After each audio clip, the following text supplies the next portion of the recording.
রাজ্যে পুনরায় সড়ক দুর্ঘটনা। এবার হাইলাকান্দিতে ভয়াবহ সড়ক দুর্ঘটনা, নিহত 1, সংকটজনক 2। জেলার লালা বাইপাসে সংঘটিত হয় এই দুর্ঘটনা। একটি অল্টো AS11B6682 এবং ডাম্পার AS11CC 7476 এর মুখোমুখি সংঘর্ষের ফলে সংঘটিত হয় এই দুর্ঘটনা।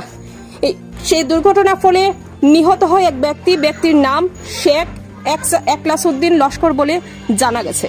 আহত ফারুক হোসেন নামের অন্য একজন ব্যক্তিকে সংকটজনক অবস্থায় শিলচর মেডিকেল কলেজে প্রেরণ করা হয়।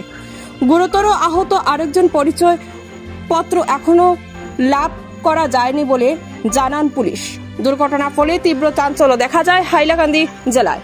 মারা গেছে একলাসউদ্দিন শেখ, আর 2 জন আরো আহত হয়ে শিলচর হসপিটালে একজন পাঠানো হয়েছে, আর একজন হাইলাকান্দি হসপিটালে বর্তমানে আছে সিরিয়াস অবস্থা।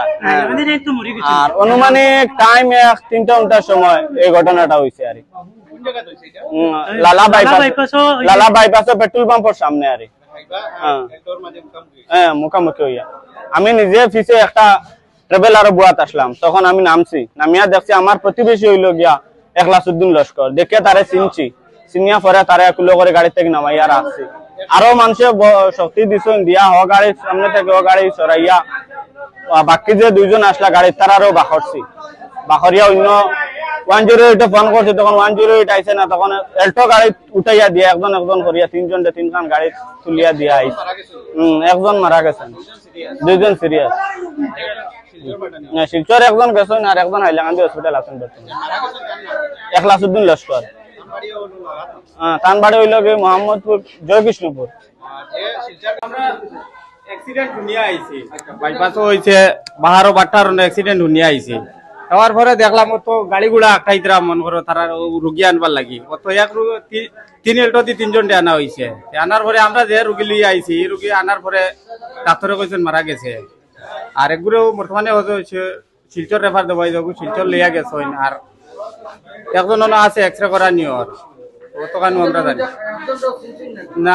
একজন চিনছে, একজন আমার বাড়ির কিনারও মানুষ, রিজু আহমদ লস্কর। এমনি ডাক নাম তার রিজু আহমদ লস্কর। এমনি তো ফারুক আহমদ হইতে পারে জানি না আমি, আমরা ডাক নাম রিজু ডাকি, আমরা বাড়ির কিনারও না। হি তদন্তে আমি চিনছি না। বাহারো পাম্পর কিনারও লালা বাইপাস, এল্টো আর ডাম্পার।